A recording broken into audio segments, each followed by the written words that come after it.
My first one was in 2007, except it wasn't official because it was me sneaking in to the Warped Tour. Yeah, my friends were on the tour, and they had an extra pass. They let me crash on in their van for about 2 weeks, and I would just walk around inside with my acoustic guitar and ask tents if I could play in their tent if I loaded some kids in. And so that's how I started playing on Warped Tour. And then in 2008, the next year, Kevin Lyman asked me to be on it with my band. That's awesome. Yeah. Of course, she has her band Automatic Love Letter on the Warped Tour. She's also done acoustic acts. And then this year, she is Juliet SIMMS with her brand new band. And All or Nothing is her latest EP. It was released earlier this year. Tell us a little bit about the experience recording that album. Awesome. Well, I fully funded the entire EP off of Pledge Music, which is a crowdfunding avenue you can take to fund records and all of that. And it was an amazing experience. I mean, it really puts you right in touch with your fans, because it's not just you asking for money. It's like, Skype lessons and Skype phone calls and concerts online and Twitter shout outs and handwritten lyrics. And I even did an exclusive with disposable cameras. So somebody would buy a disposable camera and I would take pictures on it till it was all used up and send it to them. And then they're the only ones with that, those photos. Some stuff, some stuff I had up as exclusives of stuff that I wore on The Voice, or instruments I played on stage before. And so what's really great about it too is I ran the whole thing by myself.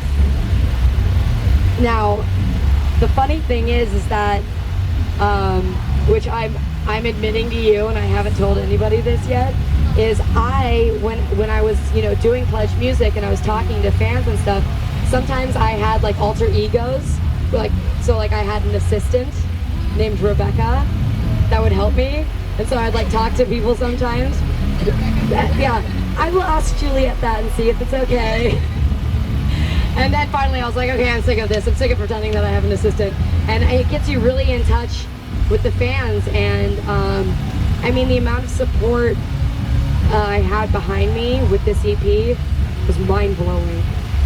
It exceeded my expectations, and it really gave me this new surge of energy and confidence to continue on. It was amazing. It was such a good experience. And writing this record, or writing this EP, was really an emotional one for me, because a lot of the songs have a lot to do with, staying strong and picking yourself up even when you fall down. It's not about how you fall down, it's about how you stand up. And that's what these songs are about. They're about standing back up, and standing back up with more fire and more passion, and being the best version of yourself that you can be. And I just want to say, you can definitely feel it in those songs, because I'm going to go ahead and be honest with the audience as well. I got my pre-order of All or Nothing, and I had just gotten back from work at the bookstore that I was telling you about earlier. And I just quit like a month ago, by the way, and just went full force with this. So, first step. But I put it in, as I got off work, I put it in the CD player, and I could feel it in those songs. I really could. And then End of the World, I guess I'll keep this in here, I don't know. But I did want to tell you this as a fan, is that End of the World, I know it's a different meaning for you, and that's how it kind of works, with the different meaning. I lost my dad when I was 12, and I lost my brother when I was 16, and they've always been a big part of my life. And the long and short, End of the World, those lyrics made me think about when first losing my dad, and slept on your side of the bed. For like a couple months after, I slept in the bed with my mom because I didn't want her to be alone. And just, it's so cool how that works. Like, you have a message, and then with me, it was like every single word made me think of him, of my dad. And it's like, I was in the Taco Bell drive-up, and I was like crying and stuff. It was beautiful. It was so beautiful. And then of course the next song is You and Andy. It's all happy and stuff. But I love singing. you do productions, pledge music, all do-it-yourself approach. What do you find most rewarding by making music and marketing your music in that way? Well, you know, there's no better feeling than being able to accomplish something solely on your own. With the strength and the support that I had because of the fans, being able to accomplish something that was so, you know, so big and so amazing is kind of like a really awesome fuck you to the people who said I could never do it. You know what I mean? It's definitely, it's empowering. Being able to, you know, I have my jewelry company, Never Take It Off, which is doing amazing, and my EP is doing amazing, and all of being able to have done this all on my own. I mean, it makes it, you know, I'm a very able person, and I'm very much able to run a business, and it makes you feel like you can do anything, you know. And what's great about achieving something on your own is that you're in charge. So say for instance if I were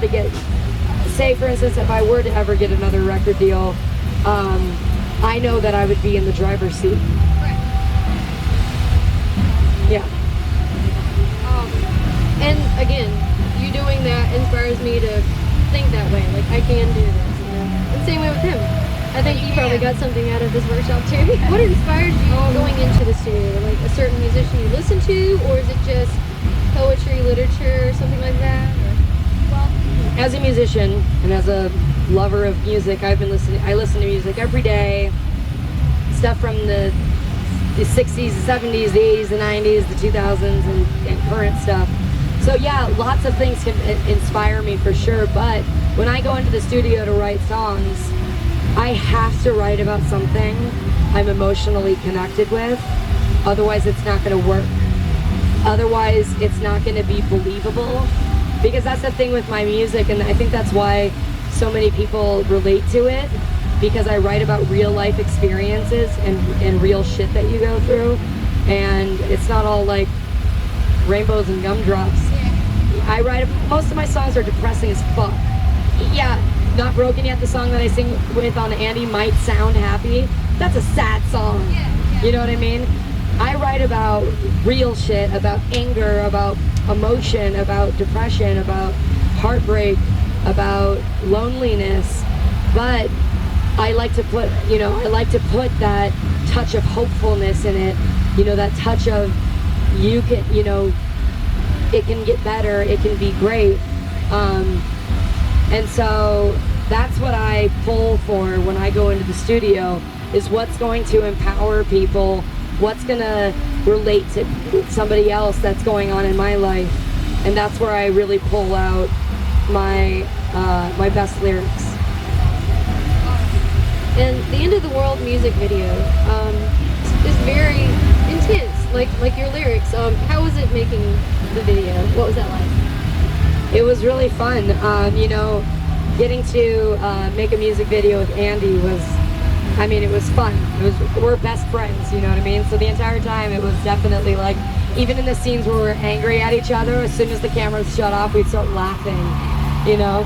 And so, like, it was definitely hard to you know, to like flip them off of me and like act all angry as I was walking. It was definitely difficult at times because I just wanted to fucking bust out laughing. And okay, cool.